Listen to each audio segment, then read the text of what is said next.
Let's talk about the corporate sector now. Roswitha, tell us about you and your career and what you do. I work for Lufthansa German Airlines, which is Europe's leading aviation group. And I run a small company based in Cape Town with a global footprint. So what we do is we calculate the center of gravity for aircraft taking off from around the world. Okay. It's one of those things that no one ever heard about. Yes, exactly. Very important. Yeah. So, and I lead a team of people from 27 countries. And I think we really embody all that is possible in globalization.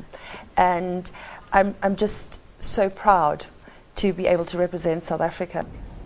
My name is Roswitha Becker, and I'm excited to support Cure Racism South Africa in a quest to build a South Africa beyond racism.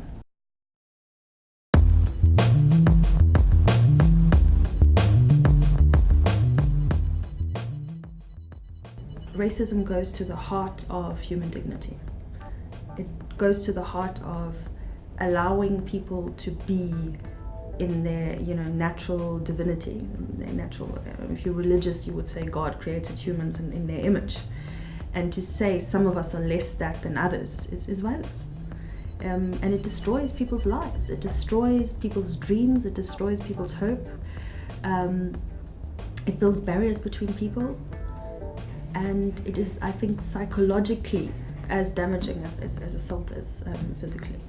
And I think that a lot of young women today face a toxic mix of racism, gender stereotypes, and unemployment and poverty.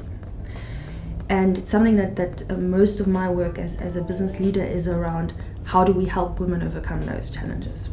And that doesn't mean I don't care about men, because that's the first thing people always say.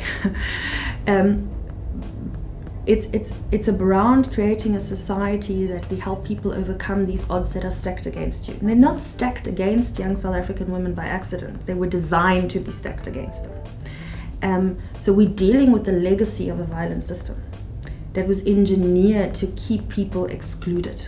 And the people that were most marginalized were often rural, poor girls who also happened to be black, which is actually the incorrect way to say it, because it was done on purpose to black women.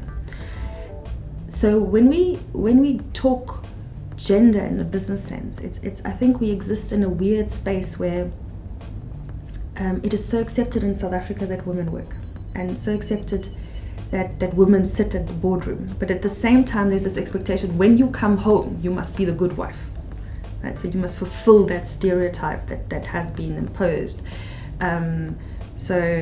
Women are in that very strange, and when we talk about it, many face this sort of double burden. Yes, you might be the MD, but when you're in the home, the man's the boss. You will do the cooking and the washing and taking care of the kids. So I think there's a long way to go. I think that the epidemic of violence against women that we're seeing in South Africa shows to an extent to which men in our society have been broken. We're suffering from an epidemic of unhealthy masculinity that's lived through power over and violence as a solution, rather than power with or power through. And I think we have to restore that kind of balance. At the same time, I always say, you're not a woman or a man first. You're a human being first. And when we talk gender rights, it's talking human rights. It's talking around allowing people to participate in building a society, and businesses are at the hearts of societies, and building success and enabling your talents to come to the fore and all that you were meant to be as a human being, regardless of your race, your gender, your sexual orientation, your religion, all of that. So I think it's important not to get lost in these sort of niche topics. This is about women's rights. Women raise boys. Women are mothers, are partners, are sisters. So when we talk women's rights, we're really talking human rights. We're talking men's rights. There's a direct correlation, for example, in Africa, statistically, around the level of education that a mother has in the house related to how long her children live and what the child mortality rate is. So I think it's important not to see these things in isolation. And not to create enemies where there are none. But I think our generation is interesting in that I call us the bridging generation. Many people say, no, we're the struggle generation. And I think that's true for some of us, depending on which side of the apartheid fence you grew up. We are not quite born free, but we grew into adulthood in that very exciting time. That the promise of democracy, that the first generation to venture out and meet each other as equals, with parents that were semi-bewildered by these, activities. Oh my God, you have friends from other ethnic groups. But I think there's still an awkwardness around it, because we have not been taught the social technology of breaking down barriers. We have never learned to meet each other as equals. And to look at each other as human beings first, rather than your ethnic group second. And I think the risk that creates is that we pass on the old means of relating to each other to our children. So the difference is first, that we speak about diversity as a challenge only. So I think a big part of it is to begin talking about what do we gain by this diversity? What do we gain by it? And there isn't enough dialogue, in my opinion, around that. There's a lot of how you have to be careful around diversity. You mustn't cause offense. It's a careful thing. It's very difficult to do. But there's little conversation around if I do all of these things, what is it that we gain as a society? What is the advantage for South Africa in diversity? And in a globalized economy, there are many. There are many. But one is that we grow up used to communicating across cultures. We grow up with more knowledge around different cultures. That really empowers our young people to succeed in a global stage. But I think we need to become more conscious around that dialogue, around what is it we can do and how do we create that social technology that allows for people to meet each other, to understand each other, to talk about these things, and to build solutions. And how do we develop the formation of a South African identity beyond race?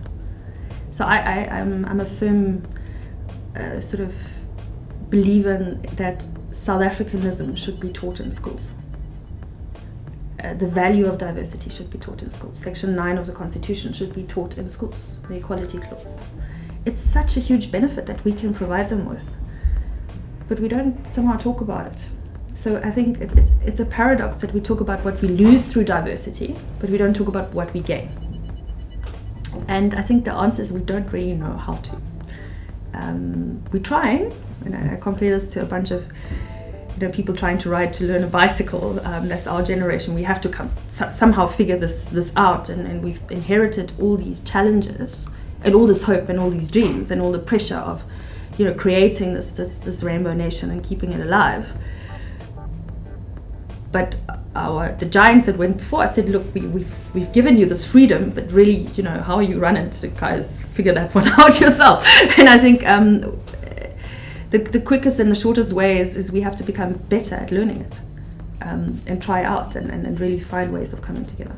So what I think is critical where we sit now in South Africa is to not allow the emerging generation of South African adults to forget the pain of apartheid.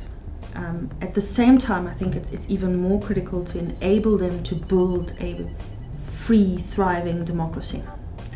And as such, I think there's a fine balance that needs to be observed between passing on the integrity of your culture, passing on the integrity of your experience, without passing on the wounds.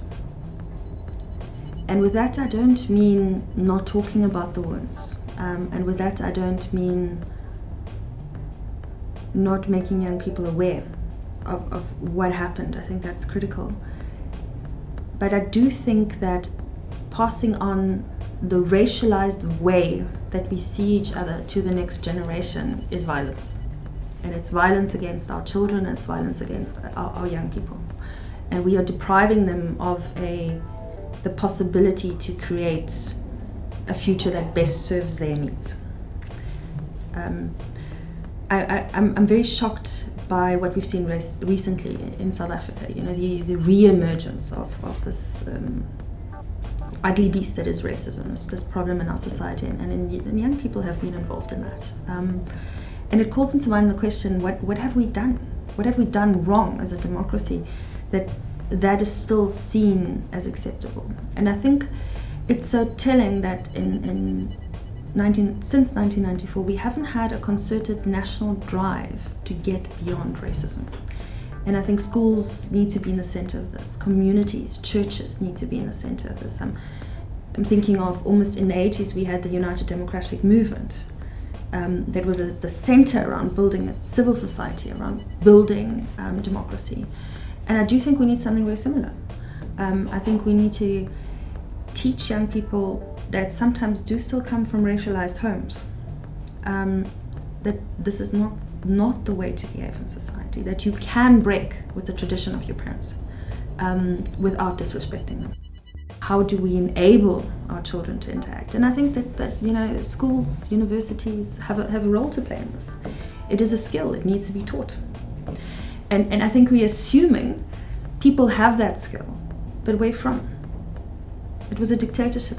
We grew up in a dictatorship. We were brainwashed to be separate. So we were taught to be separate. We were taught to divide. We were not taught to bring together. And we were gifted with great leaders in a great generation of giants that brought us together en masse. And I think for us to continue their work in building a South Africa, it's around institutionalizing that and enabling ordinary South Africans to do that in their sort of sphere of influence. And it's something I'm deeply passionate about, because I think often the answers are simple. Often micro changes go a long way. And I get very frustrated when people tell me we don't have the power to change our society. You know, who am I? I'm just a cog in the wheel, and racism exists, and what am I going to do about it?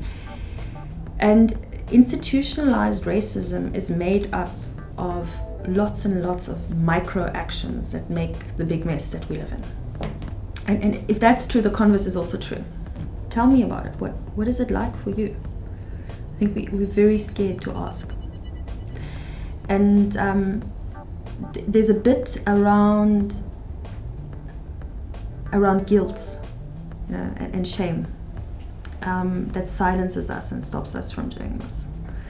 And the guilt and the shame leads to anger and the resentment, and it causes a cycle of reinforcing the system that was so cunningly and designed to keep us apart and to drive us and to continuously drive us apart. That I think we need to become quite conscious. It was consciously designed, so we need to become conscious around deconstructing it together. And I think it takes small things and big things, you know. But there's something everyone can do.